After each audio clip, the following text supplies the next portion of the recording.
Bonjour, c'est Romain, bienvenue pour une nouvelle interview sur Parlons Design. Dans cet épisode, j'interviewe Valentin Cervelera, un ancien étudiant d'éthique, l'école dans laquelle je suis en ce moment. Je l'ai rencontré un peu par hasard durant mon séjour à Amsterdam pour l'événement Awards et je l'ai interviewé entre deux talks. Valentin m'a parlé de son implication dans les événements Awards, de ce que cela lui a apporté, mais également de son parcours professionnel. Je vous souhaite une bonne écoute du podcast Parlons Design. Bonjour Valentin, bienvenue dans le podcast Parlons Design et merci d'être présent. Salut, c'est un plaisir. Est-ce que pour commencer, tu peux te présenter aux auditeurs de mon podcast ? Absolument, je m'appelle Valentin Cervelera, je suis diplômé à éthique depuis 2016, puis je travaille avec Awards de manière assez régulière dans l'équipe des conférences depuis 2014, puis maintenant je suis basé à Montréal. Tu peux présenter cet événement, donc Awards Amsterdam en 2019, en quelques phrases rapidement ?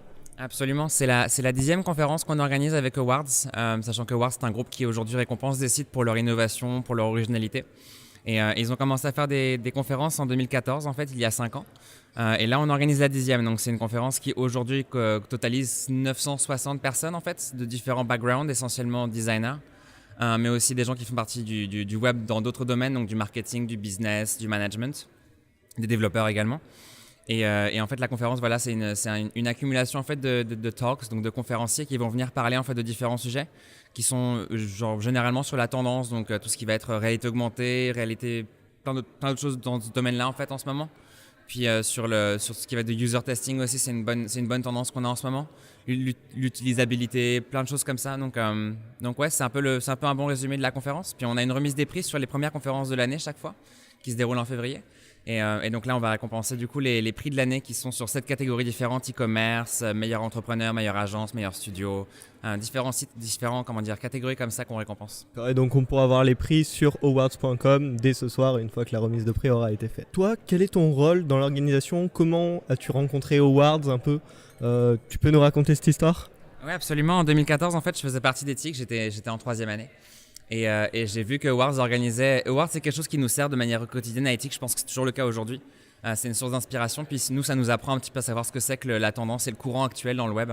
Et quand j'étais en H3, en fait, j'ai vu qu'ils organisaient une conférence à Paris et je trouvais ça dommage de la rater. Donc j'ai contacté Ethique pour savoir si c'était possible d'y aller. Malheureusement, ils n'organisaient pas vraiment de voyage en fait pour les éthiciens, ou en tout cas d'acheminement d'éthiciens en fait, ou de tickets organisés par Ethique officiellement.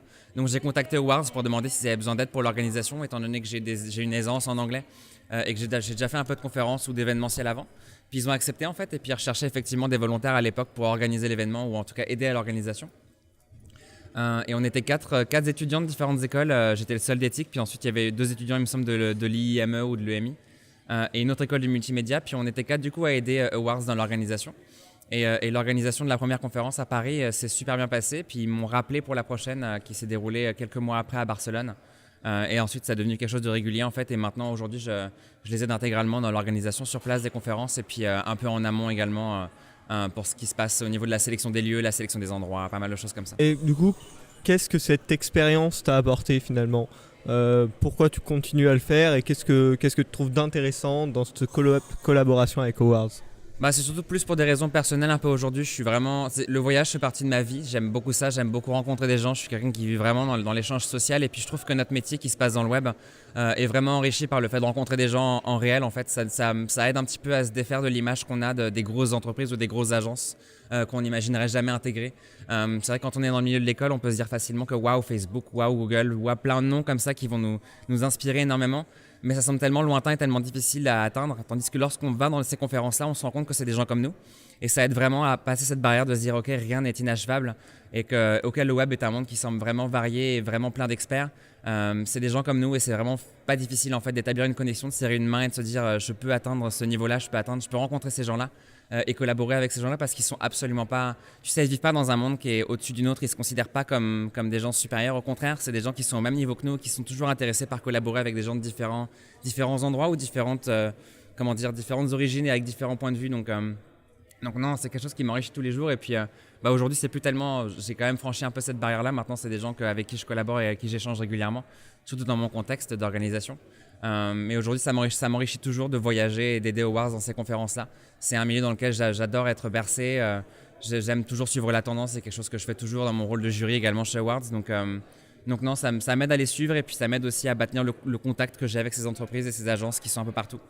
Ok, ouais, mais c'est vrai que je comprends tout à fait ce point de vue-là, parce que donc j'ai eu la chance d'être invité à cet événement par Adobe, et c'est vrai que j'ai pu rencontrer énormément de gens, énormément de grandes agences. En fait, on a l'impression que c'est super lointain, et finalement, à ce type d'événement, on peut les rencontrer, et c'est vrai que c'est super intéressant. Pour finir cette rapide interview, tu peux nous parler un peu de ton travail actuel? Qu'est-ce que tu fais? Comment s'est passée ta sortie d'éthique? Oui, absolument. Après éthique, donc du coup en 2016, j'ai terminé mon cursus de 5 ans. J'avais fait la prépa à éthique, donc j'ai fait les 5 années. Après ça, j'ai fait un an de freelance parce que je voulais un petit peu me retrouver. C'est vrai qu'à la fin d'éthique, on a tendance à vouloir te pousser à intégrer une entreprise directement. Moi, j'ai trouvé que je voulais vraiment voir ce que je pouvais tirer de ces 5 années, puis me recentrer sur moi-même et voilà, choisir ce que je voulais vraiment faire. Puis le fait quand même un des avantages qu'on a en freelance, c'est de pouvoir choisir un petit peu ses clients et puis profiter un petit peu du réseau qu'on s'est créé à l'intérieur d'éthique, mais aussi à l'extérieur, au travers des stages et des entreprises qu'on a pu rencontrer.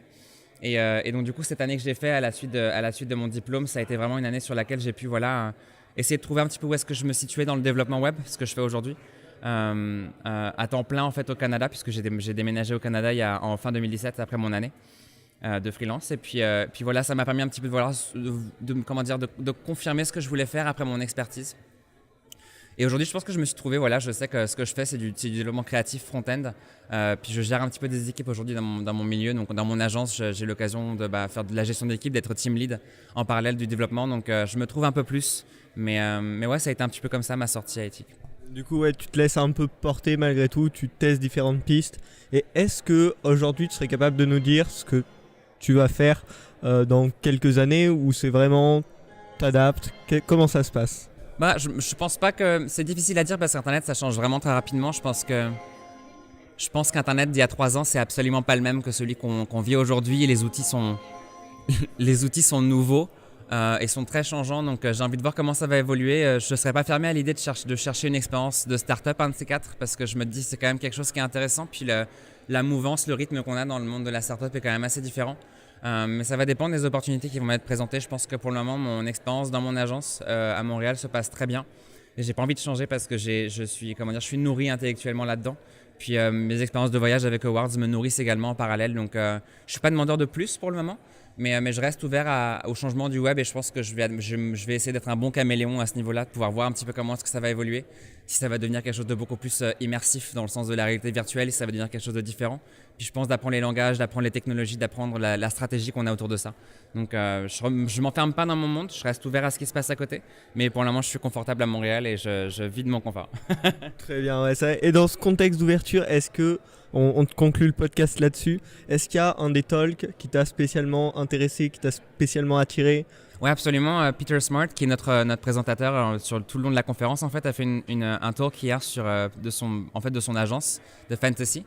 Puis il a raconté un petit peu de son case study qu'il a eu sur Royal Caribbean, qui est une application en fait de séjour pour le luxe, de croisière pour le luxe.